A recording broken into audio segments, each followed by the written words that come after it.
Jessica, on va parler d'innover pour plus d'impact maintenant. Absolument. Innover pour plus d'impact, ce sera vraiment la thématique de la fin de cette matinée. Et on commence tout de suite avec la question de l'information sur l'action climatique des entreprises, avec Elsa Chai, cofondatrice de la start-up Open Climat, et Elodie Paré, Sustainable Director du groupe Bell.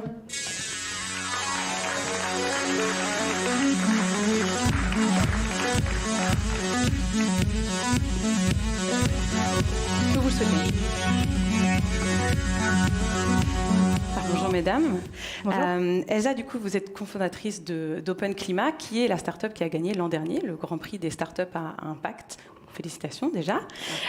Pour ceux qui ne connaissent pas, donc Open Climat, c'est une start-up qui vient renouveler la manière dont on vient justement partager l'information sur l'action climatique des entreprises, c'est ça? Exactement. C'est allumé, on va juste continuer à parler, on va monter le volume. C'est bon.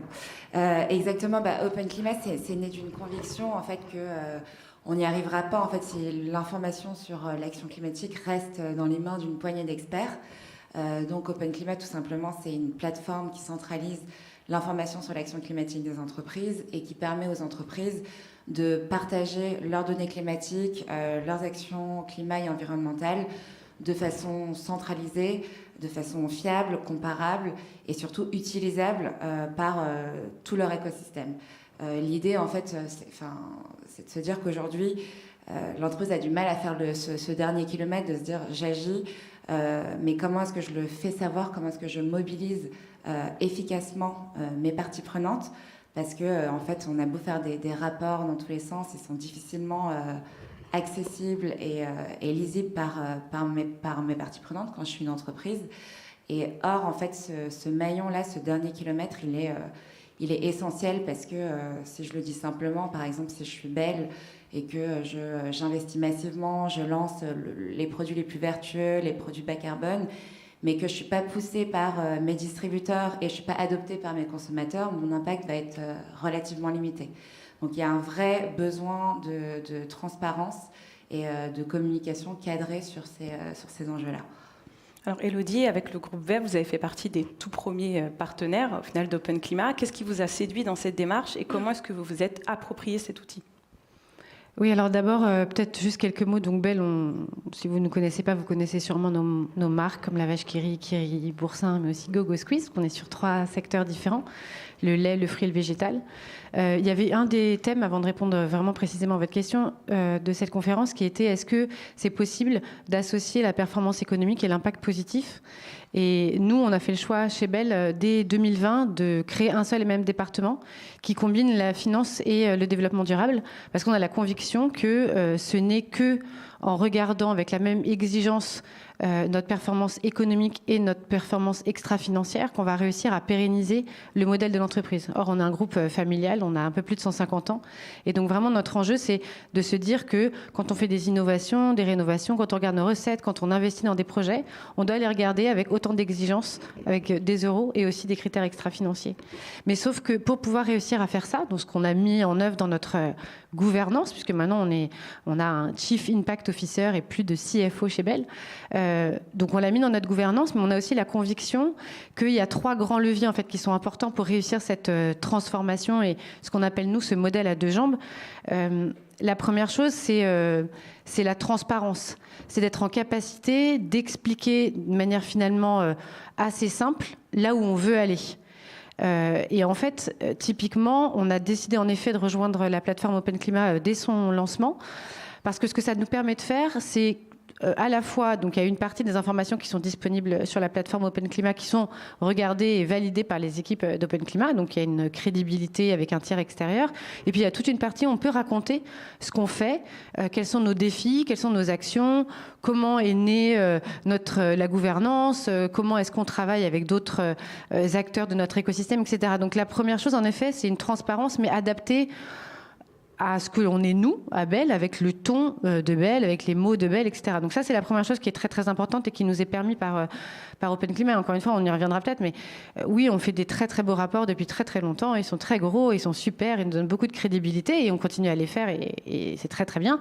Mais en fait, on peut quand même un peu s'interroger sur qui les lit vraiment. Et donc là, c'est intéressant de pouvoir donner de la visibilité à nos actions de manière un petit peu différente et complémentaire. Je pense que la deuxième chose, c'est comment est-ce que, si on veut atteindre les objectifs qu'on s'est fixés, qui sont très ambitieux en termes de réduction de notre empreinte carbone, comment est-ce qu'on crée en interne une véritable culture d'activistes positifs, si je puis dire. C'est-à-dire comment est-ce qu'on crée une culture du développement durable et de l'engagement personnel.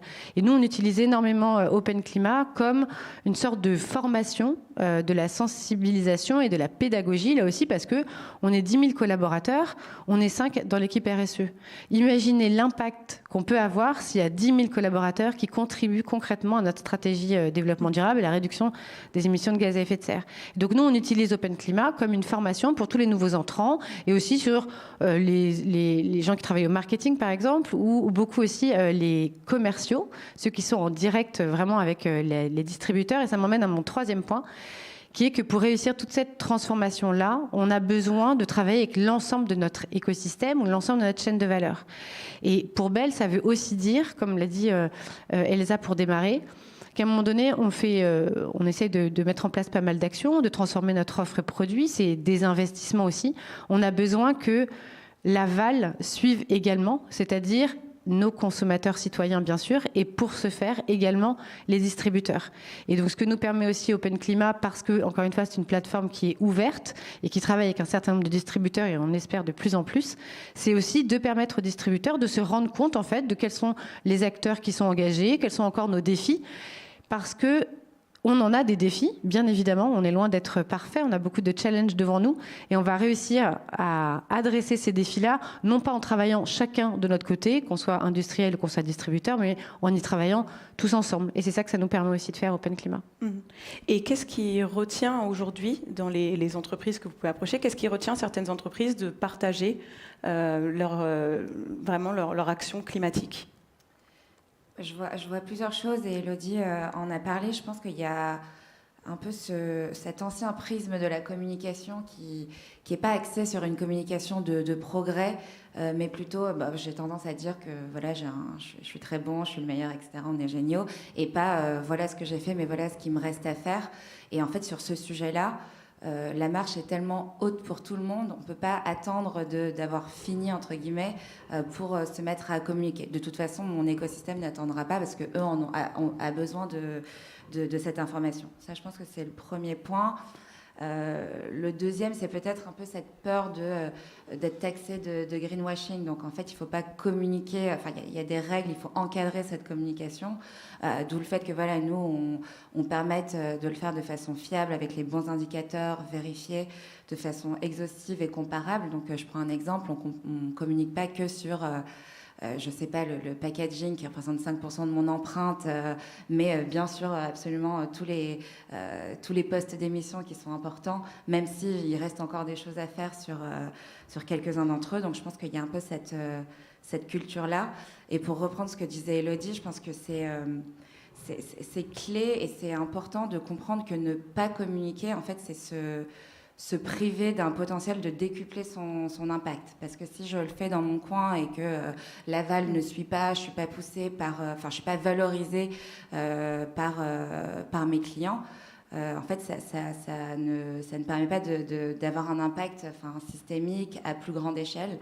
Et c'est le fameux ton carbone et mon carbone, c'est celui de l'industriel, du distributeur, du consommateur. Donc il y a un besoin en fait de mobiliser. Et ça se fait à travers la communication qui n'est plus un nice to have, mais vraiment quelque chose de clé pour dupliquer son impact. Communiquer pour déclencher l'action et aussi collaborer effectivement pour répondre à ces enjeux. Exactement. Merci beaucoup à toutes les deux. Merci. Pour ce témoignage.